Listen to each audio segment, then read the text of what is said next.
નમસ્કાર, મુદ્દાની વાત જોવાની શરૂઆત આપ કરી ચૂક્યા છો। હું છું આપની સાથે વિકાસ મુકવાણા અને હું છું મુફદ્દલ કપાસી। મુદ્દાની વાતમાં જે વાત કરીશું એ નાપાક પાકિસ્તાન વિશે। કંગાળ પાકિસ્તાન કે જેની આબરૂનું ચારે બાજુ ધોવાણ થઈ રહ્યું છે ને હજુ પણ કયા એ સપનામાં રાચે છે, કઈ દુનિયામાં જીવે છે એ ખબર નથી પડતી। આખી દુનિયા જાણે છે અને આખી દુનિયા માની ચૂકી છે કે ઓપરેશન સિંદૂરમાં પાકિસ્તાનનું કેવું ધોવાણ થયું છે, કેવી રીતે ભારતે પોતાની શૌર્ય શક્તિ બતાવી અને પાકિસ્તાનને ધૂળ ચાટતું કરી નાખ્યું હતું। એટલા માટે જ પછી પાકિસ્તાન દર દર ભટકતું હતું, તમામ લોકો પાસેથી મદદની ભીખ માંગતું હતું અને ઈચ્છા રાખતું હતું કે આ ભારતની જે ફટકાબાજી છે એ સમાપ્ત થઈ જાય, રોકાઈ જાય। એટલા માટે જ પછી સીઝ ફાયર માટે પાકિસ્તાને ફોન કર્યો હતો અને પછી ભારતે કહ્યું કે હવે તમારે લિમિટમાં રહેવું પડશે અને સાથે એ પણ કહ્યું કે ઓપરેશન સિંદૂર તો ચાલુ જ છે। આપણા રક્ષા મંત્રી હોય કે પછી પ્રધાનમંત્રી, સેનાના જવાનો હોય કે પછી તમામ ઉચ્ચ અધિકારીઓ કહેતા રહ્યા છે કે ઓપરેશન સિંદૂર ચાલુ છે ને એટલા માટે જ એ ઓપરેશન સિંદૂરના એવા સપના પાકિસ્તાનના પ્રધાનમંત્રી શાહબાઝ શરીફને આવી રહ્યા છે કે અનાપ શનાપ નિવેદન આપે છે। કેટલીક જગ્યાએ કહે છે કે 5 વિમાન તોડી પાડ્યા, કેટલીક જગ્યાએ કહે છે 7 વિમાન તોડી પાડ્યા, કેટલીક જગ્યાએ કહે છે 3 રાફેલ તોડ્યા, કેટલીક જગ્યાએ કહે છે 6 રાફેલ તોડ્યા। આપણે તો ભારતે જેટલા પણ એમના એરબેઝ તોડ્યા હોય કે પછી પ્લેન તોડી પાડ્યા એની ડેબ્રિસ પણ બતાવી હતી, સેટેલાઇટ ઇમેજ પણ બતાવી હતી, બિફોર આફ્ટર તમામ ઇમેજ બતાવી। પણ પાકિસ્તાને શું બતાવ્યું હતું? પાકિસ્તાને તો જે તે સમયે જે ચાઇનાનું વિમાન તૂટી ગયું હતું એની ફ્રેમ એમણે બતાવવી પડી હતી। એમની પાસે એક પણ પુરાવો નથી અને છતાં પણ એની જે પૂંછડી છે કદાચ વાંકીને વાંકી જ લાગે છે। અત્યારે પણ શહેબાઝ શરીફ અનાપ શનાપ આંતરરાષ્ટ્રીય મંચ પર નિવેદન આપી રહ્યા છે અને દેખાવે છે કે આખરે કેટલા બેબાકડા બનેલા છે, કેટલા હતાશ નાસીપાસ થઈ ચૂક્યા છે કે એમને સપનામાં પણ ભારત આવી રહ્યું છે અને ફરી એકવાર કેવી એમણે પોતાની જાતે જ એમની મજાક ઉડાવી છે એ વિશે વાત કરીશું। ને હવે સવાલ એ છે કે કેમ એક સિલસિલો ચાલુ થયો છે પાકિસ્તાન તરફથી આવા નિવેદન આપવાનો। એના રક્ષા મંત્રી હોય કે હમણાં જે કે ત્યાંનો જે મુનીર, આસિમ મુનીરને જે અત્યારે એની શક્તિ વધી છે એના કારણે એને જે પોતાનું ઝેર ઓકવાની શરૂઆત કરી છે, આવી સિરીઝ કેમ ત્યાંથી શરૂ થઈ છે એ વિશે પણ આજે વાતચીત કરીશું। બિલકુલ, અને એ આસિમ મુનીરની જે શક્તિ વધારવામાં આવી એ પાકિસ્તાન કે જ્યાં ત્યાંનું પોતાનું જે બંધારણ છે એની કોઈ કિંમત નથી અને એ કિંમત નથી એવું સાબિત એટલા માટે થઈ રહ્યું છે કે એક લશ્કરી વડા માટે થઈને ગમે તેવા સંશોધન કરી નાખવામાં આવે ને ત્યાંની સંસદ એને માન્ય પણ રાખી દે છે। યુએનમાં ભારતે પાકિસ્તાનને જ્યારે જડબાતોડ જવાબ આપ્યો 2 દિવસ પહેલા જ, ત્યારે આ વાતનો ઉલ્લેખ પણ કર્યો હતો કે એવો દેશ કે જ્યાં લોકશાહીની કિંમત નથી, જ્યાંના સૈન્ય વડા માટે થઈને બંધારણમાં ગમે તેવા સુધારા કરી દેવાય છે અને જ્યાંનો ચૂંટાયેલો વડો એટલે કે શહેબાઝ શરીફ એની પણ કેટલી વેલ્યુ છે, આ બધી જ વાત ભારતે યુએનમાં કરી। ભારતની એ ફટકાર બાદ શહેબાઝ શરીફ જાણે કે ભાન ભૂલી ગયા છે। બેબાકડા બનેલા શહેબાઝે ભારત પર જીતનો દાવો કરી નાખ્યો, જાણે કે સણેપાત ઉપડ્યો હોય એ રીતે બોલી રહ્યા છે ગમે ત્યાં અને ઊંધે માથે પછડાયા છે। જે હાર પાકિસ્તાનની થઈ, એ જે નુકસાન પાકિસ્તાનને થયું એના પુરાવા ભારત આંતરરાષ્ટ્રીય મંચ પર અનેક રાષ્ટ્રોની પાસે પ્રતિનિધિ મંડળ મોકલીને ભારત આપી ચૂક્યું છે કે જો આ આતંકી ઠેકાણા પાકિસ્તાનમાં ધમધમતા હતા એના ઉપર જ્યારે ભારતે જવાબી કાર્યવાહી કરી, કેમ કે ભારત પર હુમલો કરવાની કોશિશ કરી હતી। હજુ હમણાં જ પહેલગામ હુમલાની ચાર્જશીટ ફાઇલ થઈ છે અને એમાં સ્પષ્ટ એ ચાર્જશીટમાં 1300 પાનાની એ ચાર્જશીટ ફાઇલ થઈ, એમાં સ્પષ્ટ ઉલ્લેખ છે કે પાકિસ્તાન સ્થિત આતંકી જે ઠેકાણાઓ છે ત્યાંથી ભારત વિરુદ્ધ ષડયંત્ર ઘડાયું અને પહેલગામમાં ધર્મના નામે ટાર્ગેટ કરીને નિર્દોષ પ્રવાસીઓને એના ઉપર હુમલો કરવામાં આવ્યો। આ ચાર્જશીટ ફાઇલ થઈ, એની સાથે યુએનમાં ભારતે જવાબ આપ્યો, છતાં પણ તમામ જગ્યાએથી ઘેરાયેલું, પછડાયેલું, હારી ગયેલું પાકિસ્તાન કેવા હવાત્યા મારે છે। આ વધુ એકનો એક દાખલો છે કે શહેબાઝ શરીફ એમ કહે છે કે અમે તો જીતી ગયા। જે અમેરિકાના વોર એક્સપર્ટ કહે છે કે આધુનિક યુદ્ધ શૈલીમાં ભારતે જે પાકિસ્તાન વિરુદ્ધ 87 કલાકના સંઘર્ષમાં જે પ્રદર્શન કર્યું તાકાતનું, એ કઈ આપે છે કે સૈન્ય તાકાત કઈ રીતે ભારતની સર્વશ્રેષ્ઠ છે। એ પછી પણ શાહબાઝ શરીફ આ રીતના હવાત્યા મારે છે, શાહબાઝ શરીફ આ રીતના ફાફા મારે છે અને બીજી તરફ શું થઈ રહ્યું છે વિકાસ? પાકિસ્તાનના ભિખારીઓને આંતરરાષ્ટ્રીય સ્તરેથી અલગ અલગ દેશો પાછા મોકલી રહ્યા છે. આ બે તસવીર છે પાકિસ્તાનની, જ્યાં જનતા અથવા તો લોકશાહીની કોઈ વેલ્યુ નથી, લોકોની કોઈ વેલ્યુ નથી. ત્યાંથી અલગ અલગ દેશોમાં જઈને ભીખ માંગતા નાગરિકોને પાકિસ્તાન પરત ડિપોર્ટ કરવામાં આવે છે. બીજી તરફ ત્યાંનો ચૂંટાયેલો વડો શું કરી રહ્યો છે? ચૂંટાયેલો વડો ત્યાંની જે લોકશાહી છે એની તો મજાક બનાવે જ છે. કેટલી વાર પાકિસ્તાનની કિરકિરી કરાવશે, કેમ કે ક્યાંક જઈને એવું બોલે. અને સૌથી અગત્યની વાત, જ્યારે કોઈ રાષ્ટ્રનો વડો યુએનની અંદર કોઈ સંબોધન કરે તો એ રેકોર્ડ પર રહેતું હોય છે. તો આ જ શાહબાઝ શરીફે યુએનમાં જઈને એવા ફાંકા માર્યા હતા, જુઠ્ઠું બોલ્યા હતા એવું કે ભારતના 7 વિમાન તોડી પાડે.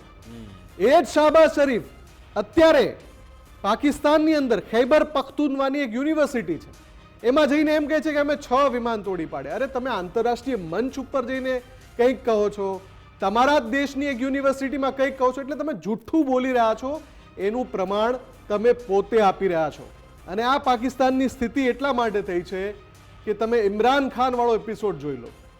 હવે ત્યાં સ્પષ્ટ છે કે ત્યાં એક જ વ્યક્તિ આતંકી ઠેકાણા અને ત્યાંની સરકાર બંનેને ચલાવે છે. એક જ વ્યક્તિ, અને એ છે આસિમ મુનીર.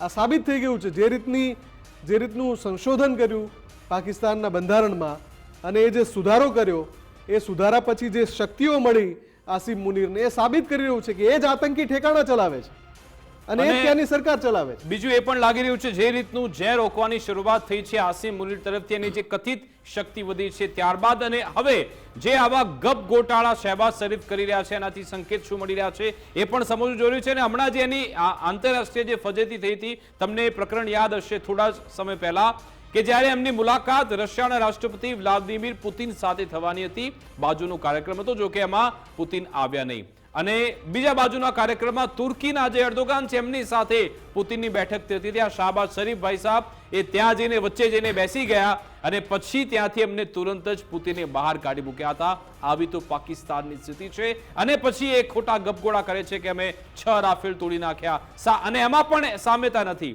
તમે જો જૂઠ બોલો છો તો એમાં પણ તમારે બુદ્ધિ વાપરવી જોઈએ, પરંતુ એમાં પણ એવા ગપગોળા કરે છે ને પછી એની આંતરરાષ્ટ્રીય ફજેતી થતી હોય છે. આપણને યાદ છે કે જ્યારે કથિત એ લોકોએ સેલિબ્રેશન કર્યું હતું, મુનીરને એક ફોટો આપવામાં આવ્યો હતો. એ ફોટો પણ ખોટો હતો, એ ડુપ્લિકેટ ફોટો હતો. લગભગ 2019નો ફોટો બતાવી દેવામાં આવ્યો હતો, જેમાં દેખાડવામાં આવ્યું હતું કે ભાઈ આ અમે લોકોએ આ પરાક્રમ કર્યું છે. આવી સ્થિતિ જોવા મળી રહી છે. સવાલ એ થાય કે એક બાદ એક આવા ઝેરીલા નિવેદન અને ભારતનું નુકસાન થયું છે પ્રસ્થાપિત કરવાનો પ્રયત્ન પાકિસ્તાન તરફથી શા માટે થઈ રહ્યું છે એ સમજવું પણ જરૂરી છે. આપણી સાથે રક્ષા વિશેષજ્ઞ જોડાઈ ગયા છે જયદેવભાઈ, એમની સાથે વાત કરીએ. જયદેવજી, આપનું ગુજરાત ફર્સ્ટમાં સ્વાગત છે. સાહેબ, આજે પાકિસ્તાનનું જે આ કોમેડી કલ્ચર ચાલી રહ્યું છે આપણે સૌ કોઈ જોઈ રહ્યા છે, અને ફરી એકવાર શાહબાઝ શરીફની જે પુતિનવાળી તો મેં એની ટ્રેજેડી તો ગણાવી, હવે કહી રહ્યા છે યુએનમાં એમ કહે છે કે અમે 7 વિમાન તોડી પાડ્યા. એમની પોતાની ખૈબર પખ્તુનખવા યુનિવર્સિટી છે ત્યાં કહે છે અમે 6 તોડી પાડ્યા. તો એની જનતા જ માની શકતી નથી કે ભાઈ 7 તોડ્યા કે 6 તોડ્યા કે કશું જ નહીં તોડ્યું.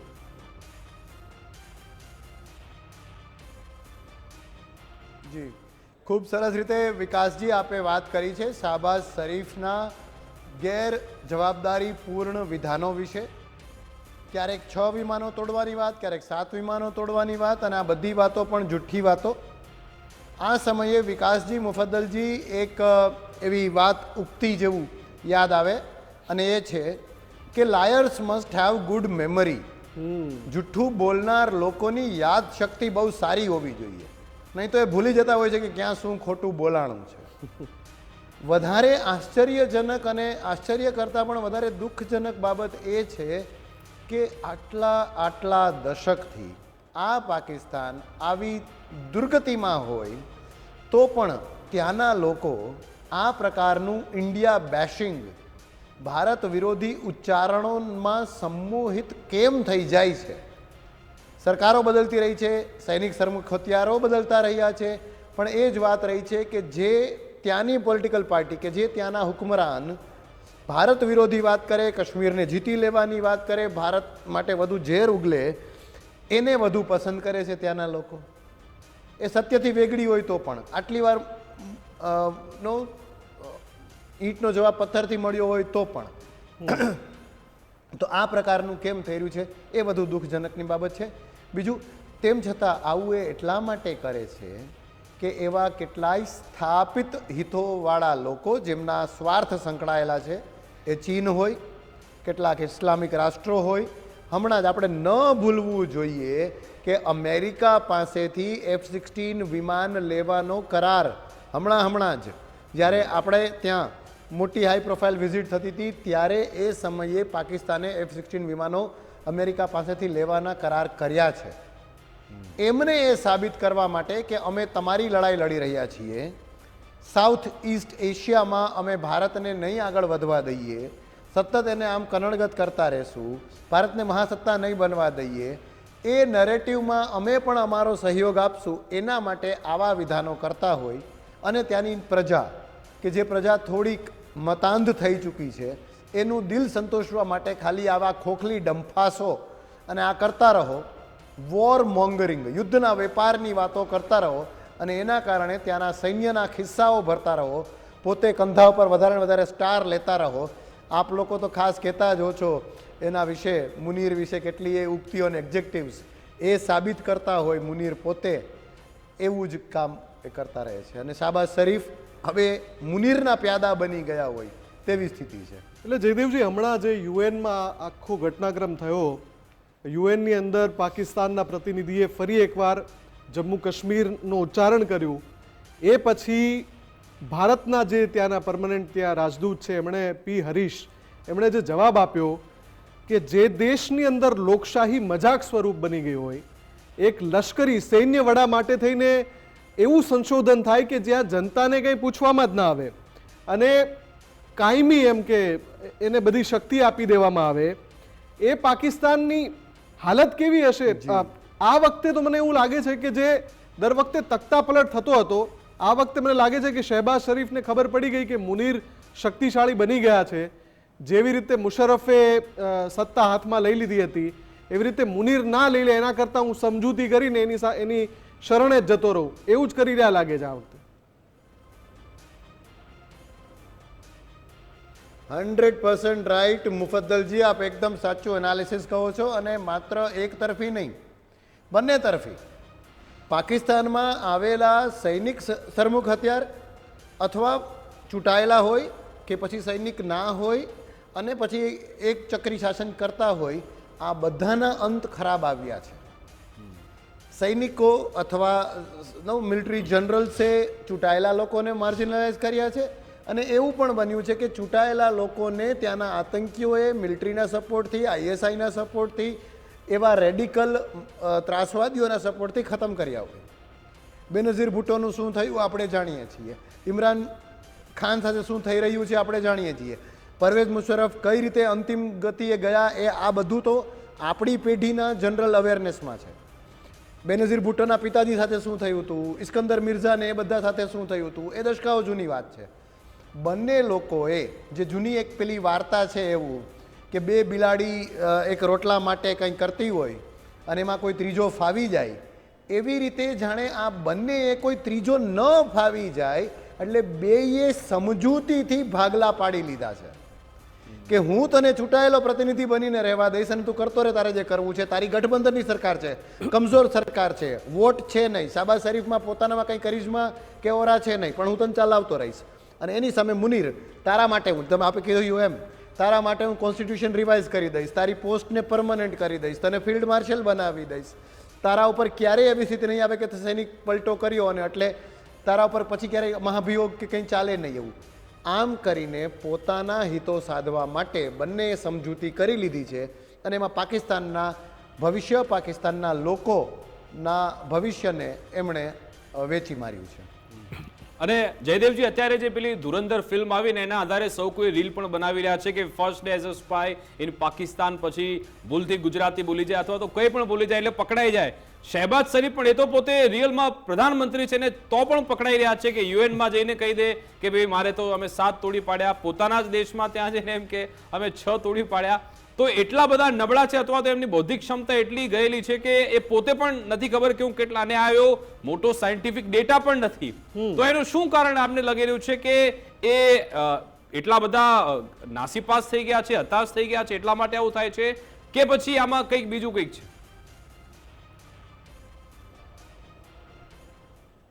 ડંફાસ ચોક્કસ મારે છે, બફાટ ચોક્કસ કરે છે, બોખલાયેલા પણ ચોક્કસ છે.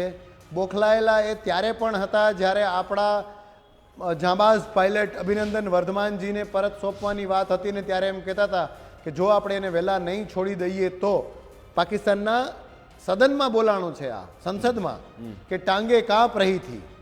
એટલે બોખલાયેલા હંમેશા માટે રહ્યા જ છે. પણ જેમ આપે વાત કરી વિકાસજી, મુફદ્દલજી, આપણે વાત કરતા હોઈએ છીએ ને આપના માધ્યમથી, ગુજરાત ફર્સ્ટના માધ્યમથી હું તો એમ કહીશ કે આપણે ગુજરાતી અને ભારતના પણ ઇન્ફ્લુએન્સર્સને એક નવો ટ્રેન્ડ, આપે જે આ વાત કરી કે first day as a spy in Pakistan, એની બદલે એક નવો ટ્રેન્ડ આપણે ચલાવીએ. Pakistani ministers and Pakistani generals in UN, અને એ સ્પીચ દેતા દેતા શાંતિની સ્પીચ આપે, પોતાની પ્રગતિની સ્પીચ આપે અને કરતા કરતા બોલાઈ જાય કે અમે ત્રાસવાદને સમર્થન કરીએ છીએ. આવો એક ટ્રેન્ડ ભારતે ચલાવવાની જરૂર છે. બિલકુલ બિલકુલ, સાચી વાત છે. સાથે હવે જયદેવજી આવા થોડી સિરિયસ વાત પણ કરી લે કે હમણાંથી આસિફ મુનીર કે જે કહેવાતી એની શક્તિઓ વધી, ત્યારબાદ એણે ફરી એકવાર ભારત વિરુદ્ધ ઝેર ઉકવાની એણે શરૂઆત કરીને ભારતને લઈ નિવેદન પણ આપ્યું છે. આપણે એને ગંભીરતાથી ખૂબ જ લેવું પડશે, કારણ કે જે રીતની ગતિવિધિ એની વધી રહી છે, ચીન સાથે ઓર વધારે નજદીક વધી રહી છે, થોડા કરાર પણ થઈ રહ્યા છે, તો આપણે એને ગંભીરતાથી લેવું પડશે.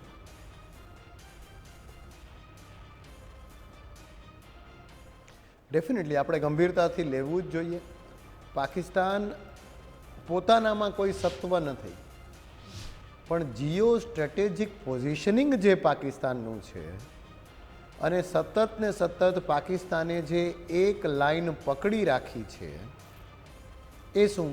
જીઓ સ્ટ્રેટેજિક પોઝિશનિંગ એ કે સાઉથ ઈસ્ટ એશિયામાં એ છે, ચીનથી ઘણું નજીક છે, અફઘાનિસ્તાન જેવું એક બફર અને ઉથલપાથલવાળું રાષ્ટ્ર વચ્ચે છે, ભારતનો લાઇન ઓફ એકચ્યુઅલ કંટ્રોલની પેલી તરફનો ભાગ એણે હડપ કર્યો છે, એક ભાગ એણે ચાઇનાને ગિફ્ટ કર્યો છે, અક્ષય ચીન પાસે છે, અને ભારતને દશકાઓથી દુશ્મનાવટ કરી રહ્યું છે.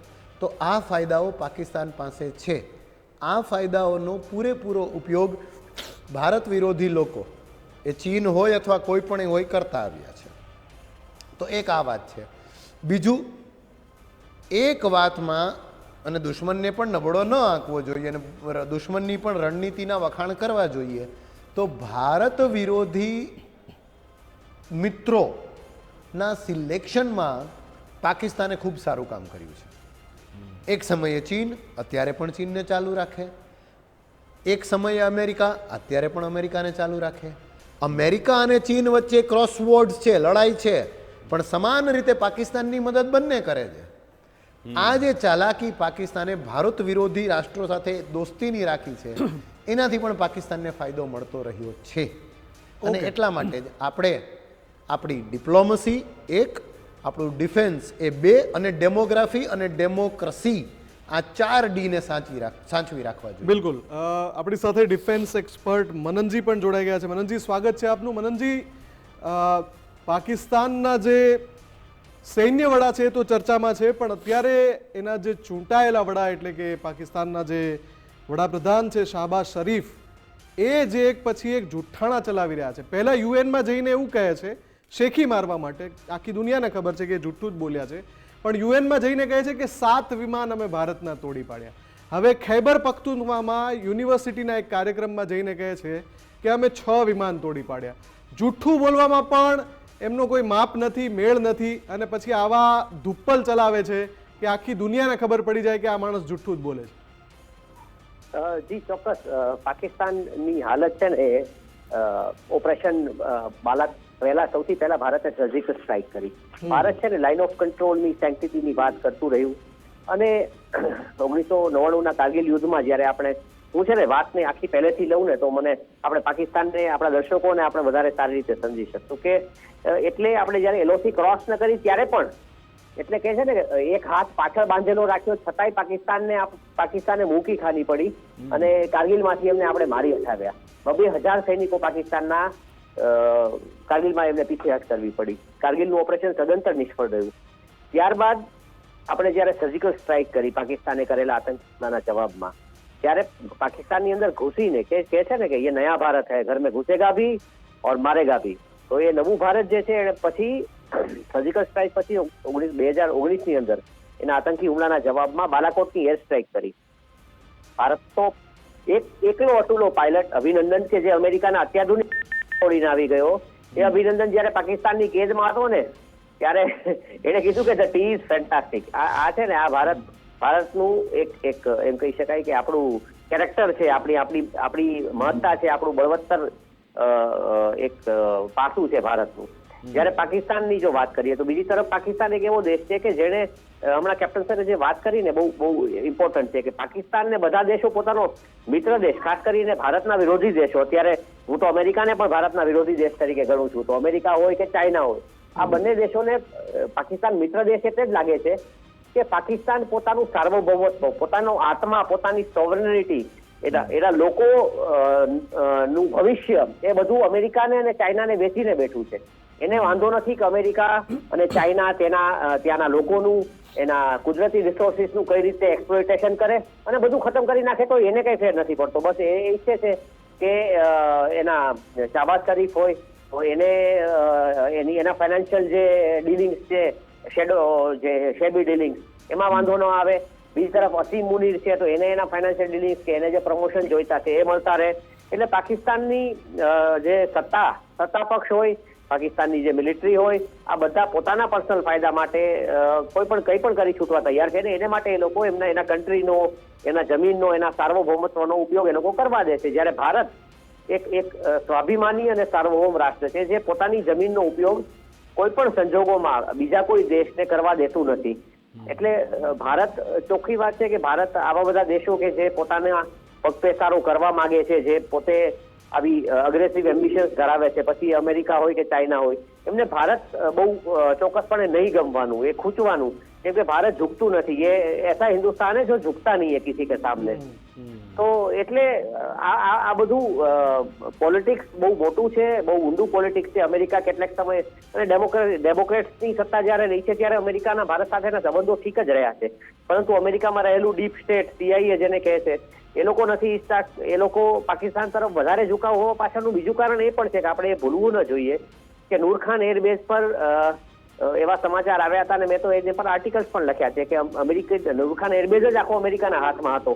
અને મારી પાસે જે રિપોર્ટ છે એ પ્રમાણે જુઓ તો પાકિસ્તાનની જે આણ્વિક એની પાસે જે શસ્ત્રો છે, અમેરિકા એવું મોટું રિસ્ક, કેમ કે પાકિસ્તાન પાસે જે આણ્વિક શસ્ત્રોનું ડેવલપમેન્ટ થયું છે અમેરિકાના પીસ ફોર એટમ પ્રોગ્રામને લીધે થયું છે. અને અમેરિકા જાણે છે કે પાકિસ્તાન કેવો કટ્ટરપંથી લોકોથી ભરેલો, જિહાદીઓથી ભરેલો દેશ છે, આતંકી રાષ્ટ્ર છે. એટલે એના હાથમાં, ત્યાંના મિલિટરી પર્સનલના હાથમાં કે ત્યાંની આણ્વિક સત્તા જો જતી રહે, એ લોકોના હાથમાં જો આ ખરેખર જેને આ લોકો સો કોલ્ડ ઇસ્લામિક ન્યુક્લિયર બોમ્બ કે છે એનો પાવર જતો રહે, તો ભારતને આજે ધમકી આપે છે ને, ધમકીને બદલે એ લોકો ખરેખર ક્યારેક બટન દબાવી દે એવા માણસ. એટલે પાકિસ્તાનની હું સમજુ છું ત્યાં સુધી ન્યુક્લિયર ઓથોરિટી પણ, અને મારી પાસે કન્ફર્મ રિપોર્ટ છે કે પાકિસ્તાનની ન્યુક્લિયર ઓથોરિટી પણ અમેરિકાના કંટ્રોલમાં છે, બધું અમેરિકાના હાથમાં છે. એટલે આ બધું જ કે છે ને કઠપુતળી જેવો દેશ પાકિસ્તાન, અને એનું ન્યુક્લિયર બ્લફ જ્યારે આપણે લગાતાર છેલ્લા કેટલાક સમયથી કોલ કરતા આવ્યા છીએ, અને ગમે એવી ન્યુક્લિયર ધમકીઓ આપે, મિસાઇલો અને બ્રહ્મોસ વડે ફ્રીમાં બ્રહ્મોસ મોકલીને એમને આપણે રિસ્પોન્ડ કરતા રહ્યા છીએ. એટલે એ લોકો ગમે તેટલો બફાટ આંતરરાષ્ટ્રીય સ્તરે કરે, હવે વિશ્વમાં ખુલ્લું પડી ચૂક્યું છે આ દેશ. બિલકુલ. તમે એકદમ આભાર મનનજી, અમારી સાથે જોડાવા બદલ. યોગ્ય શબ્દોનો ઉપયોગ કર્યો. કઠપુતળી એ અમેરિકા, ચાઇનાની કઠપુતળી છે પાકિસ્તાન દેશ, અને ત્યાંની સરકાર, ત્યાંની સેનાની કઠપુતળી છે. અને જયદેવજી, અંતિમ પ્રશ્ન, કારણ કે આપણને યાદ હશે જે ઓપરેશન સિંદૂર વાળો સમયગાળો હતો, અને શાહબાઝ શરીફના પોતાના નિવેદન છે કે પોતે ત્યારે સ્વિમિંગ કરી રહ્યા હતા અને પછી સિપા સલારે એની જાણકારી આપી હતી કે ભાઈ કેવી તબાહી ભારતે મચાવી નાખી. એ બતાવે છે કે ભાઈ આવી સ્થિતિમાં એ પ્રધાનમંત્રી એના સ્વિમિંગ કરી રહ્યા હતા. અને પછી જ્યારે આ રીતના નિવેદન આપે છે એનો મતલબ સાફ છે કે એમની પાસે કોઈ વિગત હોતી જ નથી, કોઈ ગમે તેમ નિવેદન આપતા રહેતા હોય છે, એટલા માટે જ આટલી બધી વિસંગતતા છે. બીજી વાત, ત્યાં જે ડેવલપમેન્ટ્સ આવી રહ્યા છે આપણે પણ જાણવા જરૂરી છે. જે ઇમરાન ખાનનું જે પ્રકરણ હમણાંથી જે કબરમાંથી ફરી એકવાર બહાર આવ્યું, આ બાજુ આસિમ મુનીરની શક્તિ વધવી, શું ઇમરાન ખાન બહાર આવે એ માટેના પ્રયત્નો થઈ રહ્યા છે. એટલા માટે જ પછી આ શાહબાઝ શરીફ વધારે મુનીરને પ્રેઝ કરવા માટે ગમે તેમ નિવેદન આપી રહ્યા છે.